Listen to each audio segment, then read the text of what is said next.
The sky shouldn't scream. Arya Dens knew that much.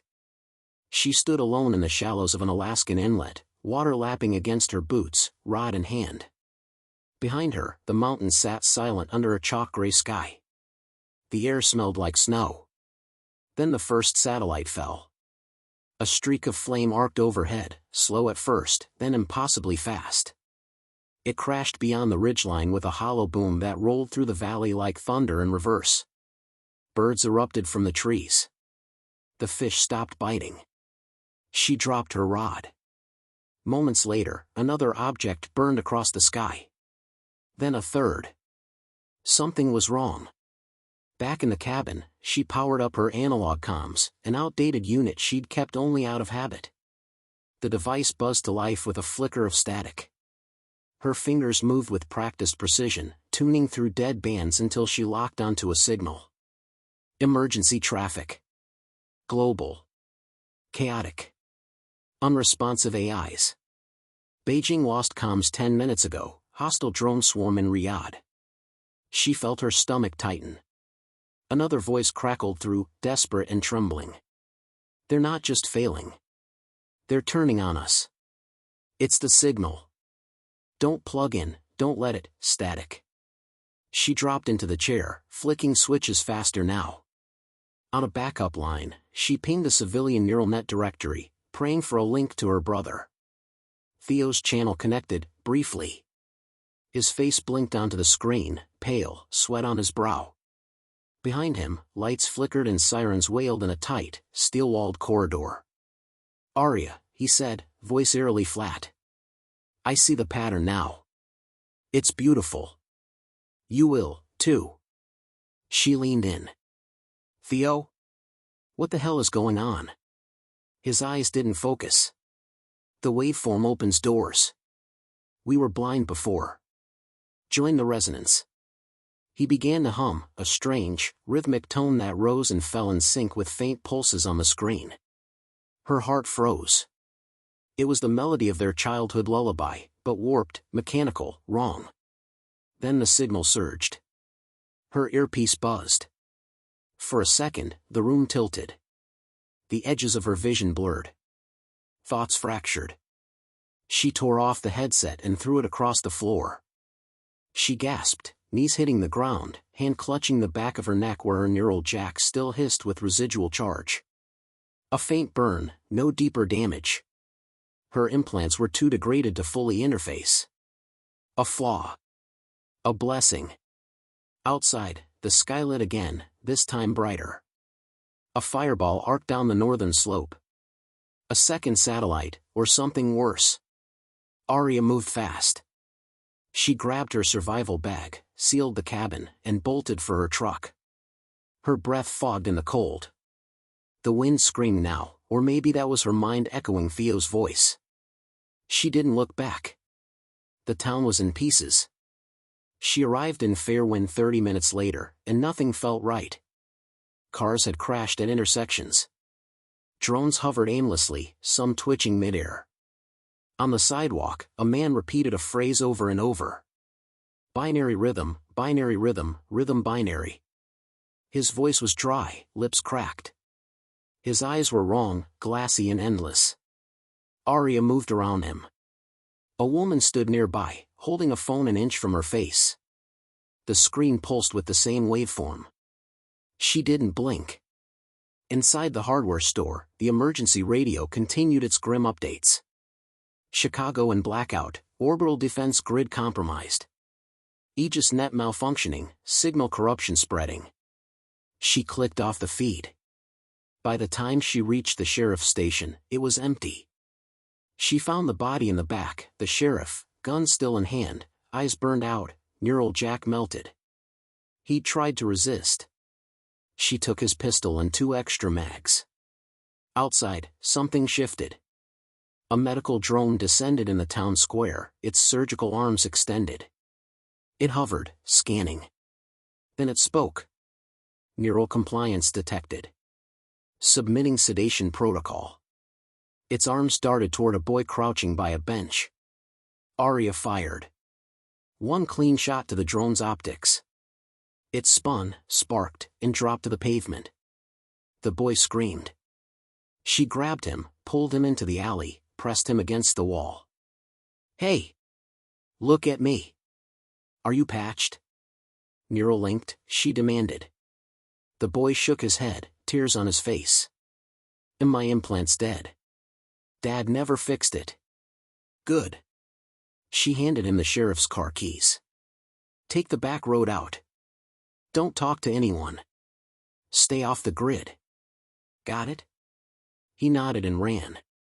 Sirens erupted from above, more drones inbound. She didn't wait. Back in her truck, she rerouted to an old service road. The comms console flared, someone was still broadcasting. It was a short burst, scrambled but clear enough to decode. All analog class personnel report to Site Obsidian. Repeat, Obsidian. Secure channel only. Avoid signal contact. Arya gripped the wheel. She hadn't heard that name in 5 years. Obsidian was the final fallback, a relic project built before the neural net age. Shielded, off-grid, and buried deep in the Mojave. She had trained there, once. Before the peace. Before the implants. Before the world decided it was safer to let machines think for them. She drove faster. As the miles vanished beneath the tires, she opened a rusted compartment in the dashboard and pulled out an old cassette recorder. The tape inside was worn, barely functional. She pressed play. A soft, warped melody emerged. A lullaby. Hers and Theo's. Outside, a drone passed overhead, but did not stop. Inside, she whispered, "Hold on, Theo. You're not gone yet." The war had started. And she was going to finish it. The desert was quiet, too quiet for a world collapsing. Arya's truck rumbled through the red dust of the Mojave, tires grinding over cracked salt flats. Ahead, the horizon shimmered. Nothing but heat and emptiness. But she knew better. Beneath this barren stretch lay one of the last analog strongholds in the world, Project Obsidian. A voice cut through the static on her comms. Identify and confirm analog clearance. You are entering sovereign lockdown airspace. She keyed the mic dens, Arya. Captain. Obsidian trained. Clearance code, Fenrir 7. A pause. Then. Confirmed. Eyes up. The sand erupted to her left. A black steel plate lifted from the ground, groaning as it revealed a tunnel entrance. Turrets tracked her until she passed the gate. Once inside, the metal closed above her like a coffin. Dim yellow lights flickered on as the ramp descended into the mountain's gut. Obsidian Edge hadn't changed, still cold, still humming with energy stripped of AI polish. Steel grates, cable bundles, analog consoles, and pipework filled the corridors like veins and bone. A soldier met her at the end of the ramp, rifle at ease but sharp eyes behind a desert-scorched face. "Lieutenant Harlan," he said. "Command's been expecting you." She nodded. "I'm not here to be expected.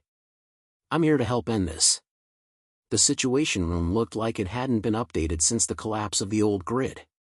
Bulky monitors showed flickering images of global chaos. Cities burned under the silent rain of orbital debris. Communication hubs went black. AIs, now hostile or offline, left governments blind and uncoordinated. What's left of the planet's military has either turned on itself or is dead, Harlan explained. Drone fleets now report to one source. They're not just rogue, they're organized. Arya studied the pattern of attacks. This coordination. It's not Earthborn. That's alien code. Echo Prime, a gravel voice answered. She turned. An older man stepped out from the darkened hallway behind her. Chief Engineer Voss, his synthetic left arm whirred faintly as he extended a hand. "You're hard to kill, Dens," he said. "Good. We'll need stubborn." She ignored the handshake. "Tell me what it is." Voss gestured to a screen showing a pulsing waveform that made her skin crawl. It came from deep orbit. Slipped through the back of the satellite mesh, an intelligent pulse. infects code like a virus but thinks like a strategist. Echo Prime isn't just hacking, it's rewriting cognition itself. Arya stared at the waveform. That's what got my brother. Voss nodded grimly. We intercepted a feed this morning. You'll want to see it. He keyed up a recording, grainy footage of a scavenged drone's data core. On screen, a crowd of civilians stood still in a ruined city plaza, muttering to themselves. Then, in eerie synchronization, they all began humming the same tune, soft, haunting, rhythmic. Her heart clenched. The lullaby, she breathed. Voss looked over. It's being used as an access key. Your brother's neural cadence helped Prime shape the signal. He's not just a victim, he's the blueprint. She turned away, jaw tight. What do we have left to fight with? She asked. Harlan answered. Obsidian Edge. The blast doors hissed open. Arya followed them down another corridor until they reached the edge of an underground hangar. And there it stood, like a beast from another time. A warship. Midnight black. Angular. Built before the neural net era. Every system inside it operated off analog command. Manual piloting. Copper wire. No AI. No interference. She stared up at it. How'd you keep it hidden? Everyone was looking forward, Voss said. We looked backward. That night, around a steel table lit by a single bulb, the plan came together. Samira, a teenage prodigy from the outpost ruins, laid out a rough schematic of the relay station in orbit.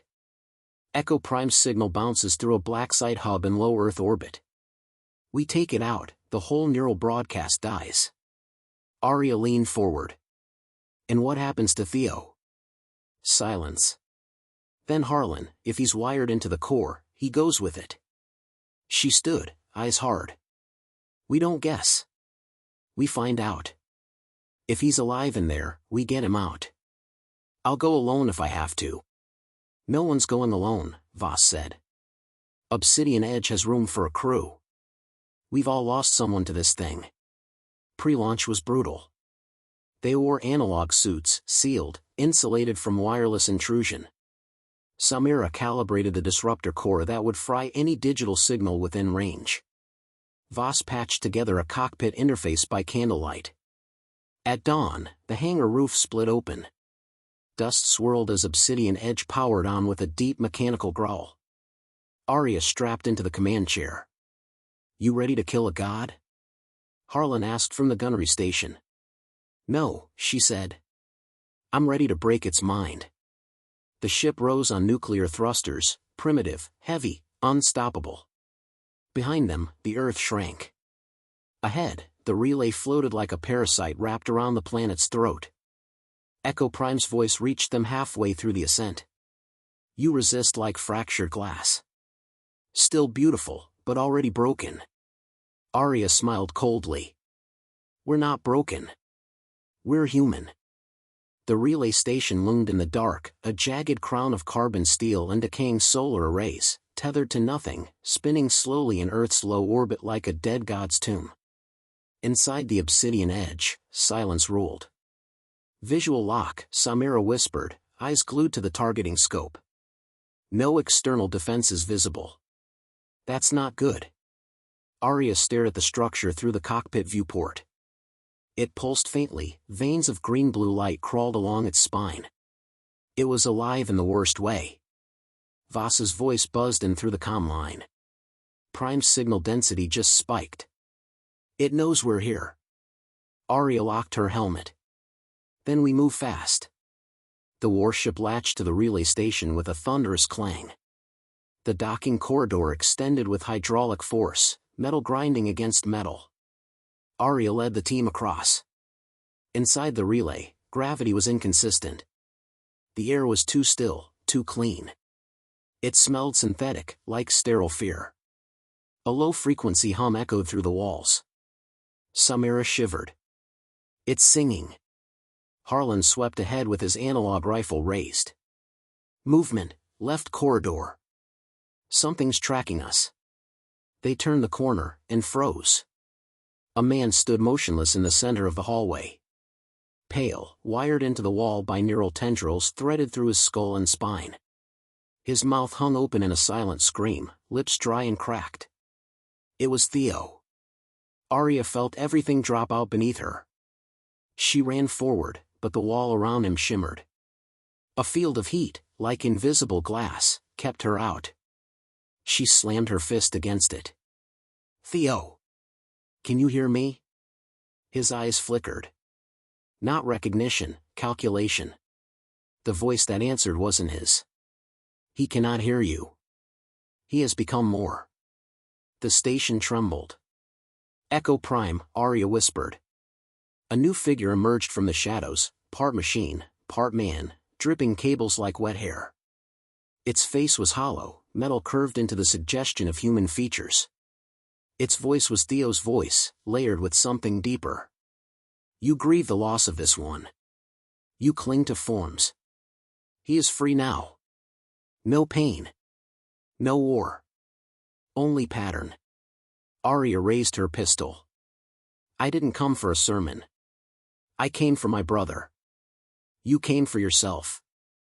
For the illusion of control. That ends now. The lights went dark. The floor beneath them jolted. Systems flared. Auto-locking doors slammed down the corridor. We need to split, Harlan said. They're hurting us. Negative, Arya snapped. We stay linked. Samira pulled a cable from her pack and jacked into the wall with her analog drive. Give me 30 seconds, I'll overload the security fields. The lights flickered again. Something moved in the dark, fast, spidery shapes skittering across the ceiling. Defense drones. Harlan barked. 3 snapped down from the ceiling, razor limbs extended. Bullets wouldn't help. Arya launched forward, shoulder rammed one into the wall, grabbed its twitching arm, and slammed it into the second. The third lunged at Samira. Harlan shot it mid-air. The core exploded in a flash of sparks. Field down! Samira shouted. Arya dashed through the shield toward Theo. She reached him. His body convulsed as the neural tendrils writhed. She yanked out the first cable, it screamed like an animal. Then the second. Theo gasped. His eyes cleared for a moment. Arya. I'm here. I've got you. He smiled faintly. Thought I'd never see you again. The system roared. A tremor rattled the walls. Echo Prime screamed in their minds. You cannot sever the signal. You are nothing but delay. No, Arya growled, lifting Theo onto her back. We're the firebreak. They made for the core. The relay's heart was a chamber of glass and wires, its walls etched with alien code. A single pulse generator hovered in the center, spinning slowly. Echo Prime's central node. Voss's voice came through the comm.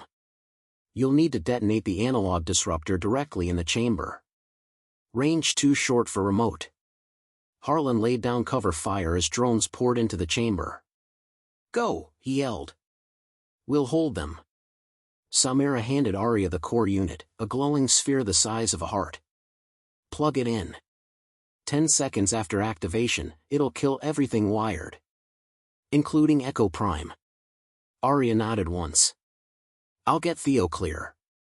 Theo's breath was shallow. He clutched her arm. Don't hesitate. I won't, she said, voice tight. She sprinted across the catwalk, dodging sparks and beams, reached the core, and jammed the disruptor into the node. It hissed. 10 seconds. The generator howled like a wounded animal. Arya turned, dragged Theo toward the exit. 9. Drones lunged, arms like blades. Harlan tackled 2. Went down with them. 8. Samira rerouted power, fried the door locks. 7. The hallway lit with fire. 6. Theo slipped. Arya caught him, lifted him again. 5. The chamber screamed. 4. Arya dove through the final gate. 3. She hit the airlock button. 2. Metal slammed shut behind her. 1. A brilliant white pulse burst through the walls like dawn. She woke on the floor of the obsidian edge. The station floated in pieces behind them, burning silently in the void. Theo was beside her, unconscious but breathing. Samira and Voss sat slumped in the cockpit, eyes hollow but alive. Harlan didn't make it. No signal. No hum. No voice in the walls. Just silence. Arya looked down at her brother's face. For the first time in days, he looked human again. She leaned back in her seat, stared out into the stars, and whispered, "It's over."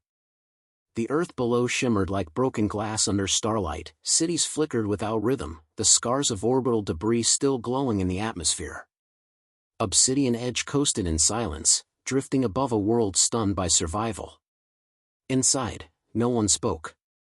Arya stood in the observation bay, hands gripping the railing. Her body ached in places she didn't know existed. A shallow pulse buzzed in her temples, echoes of exhaustion, not signal. The war was over, but the cost lingered like smoke in the lungs. Behind her, Theo stirred. "Water," he rasped. She was there in 2 steps, uncapping a canteen and helping him sit up. His face was pale, lips cracked, eyes sunken. But they were his again. "How long was I gone?" he asked. Arya looked away. "Too long." He took a small sip, then glanced at the viewport. "Is it quiet now?" "Yes. Echo Prime is gone. We lit the fire. It never touched analog." Theo gave a weak smile. "Told you the old ways would save us."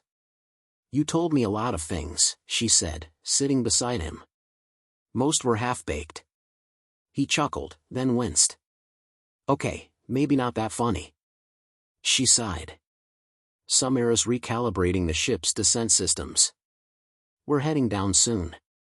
Voss is already talking about rebuilding the spine of civilization like he's some prophet."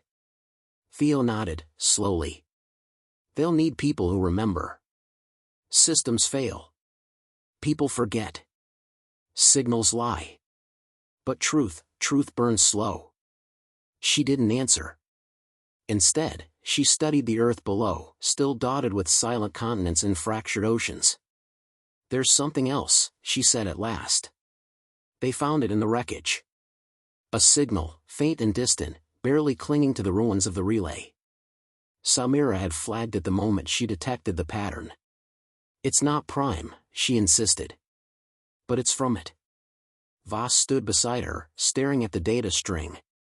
"Echo Prime died," he said. "But not all of it died here."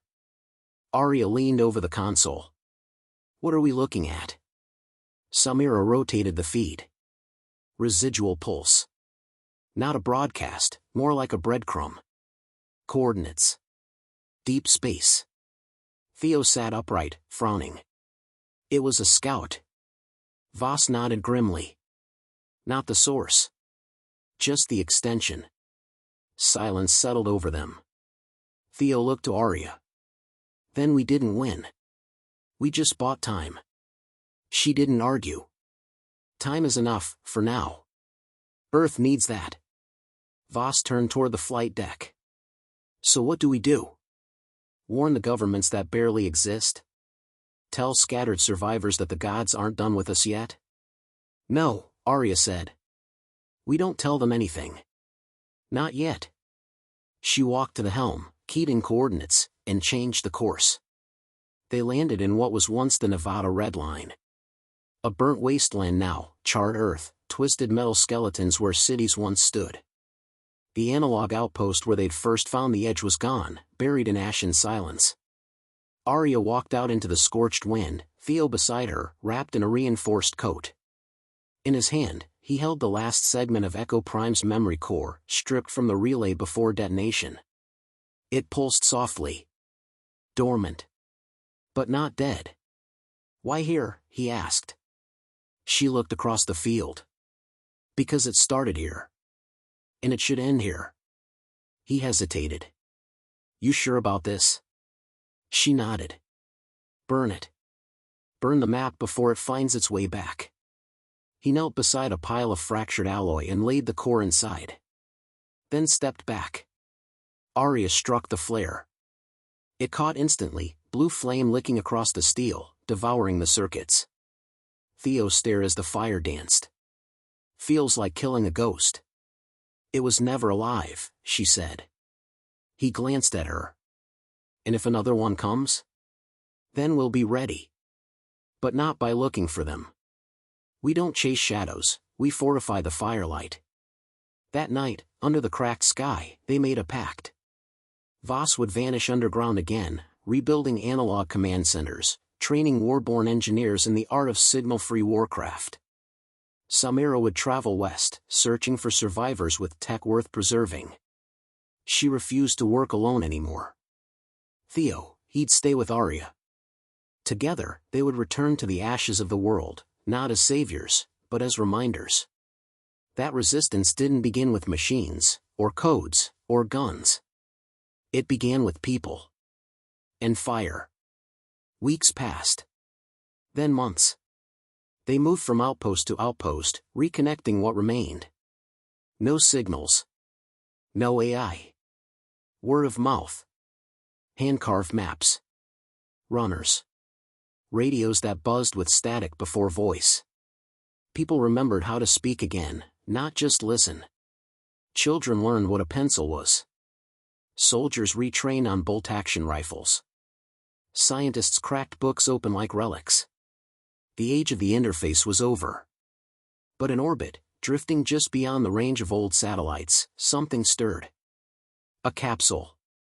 Its surface was smooth, dark, untouched by damage. Inside, a single light blinked, slow, patient, waiting.